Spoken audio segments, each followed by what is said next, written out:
नमस्कार। आज हम एक बहुत ही खास किताब स्टीफन आर कोवी की प्रभावी लोगों की 7 आदतों पर गहराई से बात करेंगे। ये किताब सिर्फ कुछ टिप्स नहीं देती, बल्कि चरित्र और सिद्धांतों पर आधारित जीवन जीने का एक पूरा नजरिया पेश करती है ना? हाँ, बिल्कुल। कोवी का तर्क है कि जो असली सफलता है वो पर्सनैलिटी की ऊपरी चमक-दमक से नहीं आती है, वो आती है हमारे गहरे चरित्र से, हमारे कोर प्रिंसिपल्स से। सही। तो चलिए इन 7 आदतों को थोड़ा खंगालते हैं। देखते हैं ये आज भी इतनी जरूरी क्यों है। पहली आदत है सक्रिय बने। सुनने में तो काफी सीधा लगता है। हाँ, पर इसका मतलब गहरा है। ये मानना कि भाई हम अपनी जिंदगी के ड्राइवर हैं, पैसेंजर नहीं। कोवी 2 सर्कल्स की बात करते हैं, प्रभाव का क्षेत्र और चिंता का क्षेत्र। हाँ, सर्कल ऑफ इन्फ्लुएंस और सर्कल ऑफ कंसर्न। बिल्कुल। तो सक्रिय लोग अपना टाइम और एनर्जी उन चीजों पर लगाते हैं जिन्हें वो बदल सकते हैं, यानी उनका प्रभाव का क्षेत्र, ना कि उन चीजों पर चिंता करते रहना जो उनके कंट्रोल से बाहर हैं। ये सिर्फ पहल करना नहीं है, बल्कि ये चुनना है कि हम रिएक्ट कैसे करेंगे। हाँ, ये बहुत जरूरी बात है। परिस्थितियों के गुलाम नहीं बनना।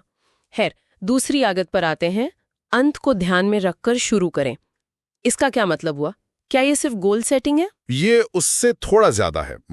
सिर्फ लक्ष्य तय करने से आगे ये है अपने जीवन का जो अल्टीमेट लक्ष्य है, अपने मूल्य, अपने सिद्धांत, उनकी एक साफ तस्वीर बनाना। अच्छा। कोवे कहते हैं कि अपना पर्सनल मिशन स्टेटमेंट बनाओ। हम्म। जब आपको पता हो कि आपके लिए सबसे ज्यादा मायने क्या रखता है, तो फिर रोज के फैसले लेना आसान हो जाता है। आप हर चीज को उस बड़ी पिक्चर के हिसाब से देखते हैं। समझी। ये एक तरह का पर्सनल कंपास हो गया जो सही दिशा में रखे। और ये मुझे लगता है सीधे तीसरी आदत से जुड़ता है, पहली चीजों को पहले रखें। ये टाइम मैनेजमेंट के बारे में है, राइट? हाँ, पर ये सिर्फ टू डू लिस्ट बनाने से कहीं बढ़कर है। असल में ये दूसरी आदत को एक्शन में लाने का तरीका है। कोई भी का वो मशहूर टाइम मैनेजमेंट मैट्रिक्स यही काम आता है। हाँ, वो 4 क्वाड्रेंट वाला। बिल्कुल, जो कामों को अर्जेंसी और इंपॉर्टेंस के हिसाब से बांटता है। आदत 3 का जो निचोड़ है वो है क्वाड्रेंट 2 पर फोकस करना, यानी वो काम जो महत्वपूर्ण तो हैं पर एकदम अर्जेंट नहीं है। ये वही काम है जो हमारे मिशन और लक्ष्यों से सीधे जुड़े हैं, भले ही वो तुरंत चिल्ला ना रहे हों। ये वाकई बहुत पावरफुल है। हम अक्सर अर्जेंसी के जाल में फंस जाते हैं। अच्छा, अब चौथी आदत, जीत जीत सोचें, विन विन। क्या ये हमेशा मुमकिन है? लाइफ हमेशा कोऑपरेटिव तो नहीं होती। देखिए, ये एक माइंडसेट है, हर सिचुएशन का गारंटीड आउटकम नहीं। विन विन का मतलब है कि आप हमेशा कोशिश करते हैं कि ऐसा हल निकले जिससे सबको फायदा हो। ये सोचना कि किसी एक की जीत के लिए दूसरे का हारना जरूरी नहीं है। ये आपसी सम्मान और फायदे पर आधारित रिश्ते बनाने पर जोर देता है। हाँ, कभी कभी मुश्किल होता है, पर सोच यही होनी चाहिए कि क्या कोई तीसरा बेहतर रास्ता है जहां सब जीतें। ये तो रिश्तों में ट्रस्ट बनाने के लिए बहुत जरूरी है। और ट्रस्ट शायद 5वीं आदत के लिए भी बहुत जरूरी है। पहले समझने की कोशिश करें, फिर समझे जाने की। सुनने में जितना आसान लगता है उतना है नहीं शायद। बिल्कुल नहीं। ये असल में सहानुभूति से सुनने की कला है, एम्पैथेटिक लिसनिंग।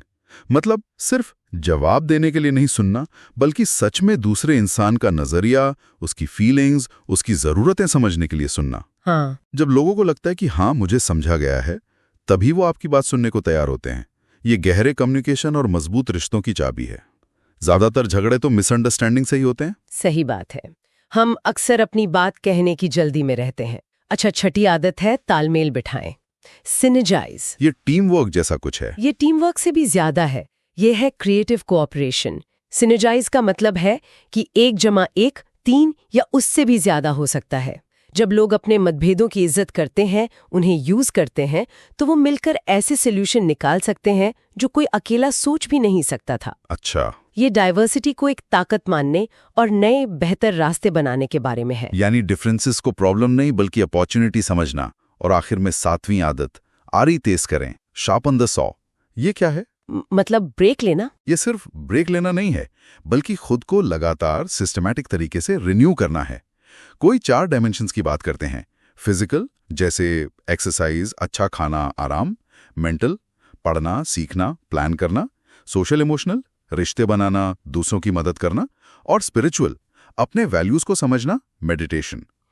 जैसे एक लकड़हारे को अपनी आरी तेज रखनी पड़ती है ताकि वो अच्छे से काट सके, वैसे ही हमें भी अपनी इफेक्टिवनेस बनाए रखने के लिए इन चारों एरिया में खुद को रिन्यू करना होता है। ये बर्नआउट से बचाता है और बाकी 6 आदतों को जीने के लिए एनर्जी देता है। तो ये थी वो 7 आदतें। अगर हम पूरी किताब के असर की बात करें तो इसके सिद्धांत मतलब टाइमलेस लगते हैं। हाँ, ये प्रिंसिपल्स यूनिवर्सल हैं और जिंदगी के हर पहलू में काम आते हैं। किताब का जोर बाहरी बर्ताव बदलने से पहले अंदर के चरित्र और सिद्धांतों को बदलने पर है, और यही इसे इतना गहरा बनाता है। हाँ। लेकिन ये याद रखना जरूरी है कि ये कोई जादू की छड़ी नहीं है। इन आदतों को अपनाने में टाइम लगता है, मेहनत लगती है और लगातार प्रैक्टिस चाहिए। कुछ लोगों को शायद थोड़ी भारी लगे, ये उनके लिए बेस्ट है जो सही में पर्सनल ग्रोथ के लिए कमिटेड हैं। तो निचोड़ ये है कि ये किताब सिर्फ ज्यादा एफिशिएंट बनने के बारे में नहीं है, बल्कि ज्यादा इफेक्टिव, सिद्धांत केंद्रित और एक बैलेंस्ड जीवन जीने के बारे में है। कैरेक्टर पहले, टेक्निक्स बाद में। बिल्कुल। कोवे का कोर मैसेज यही है, जो टिकाऊ सफलता है वो अंदर से आती है। इन आदतों में महारत हासिल करना एक सफर है, मंजिल नहीं। पर किसी एक आदत पर भी अगर लगातार काम किया जाए तो जिंदगी में बहुत सार्थक बदलाव आ सकता है। इस सारी बातचीत के बाद एक सवाल मन में आता है, आज अपनी सिचुएशन को देखते हुए इन 7 आदतों में से कौन सी एक आदत को प्रायोरिटी देना सबसे बड़ा पॉजिटिव बदलाव ला सकता है, और ऐसा क्यों लगता है? इस पर सोचना काफी दिलचस्प हो सकता है।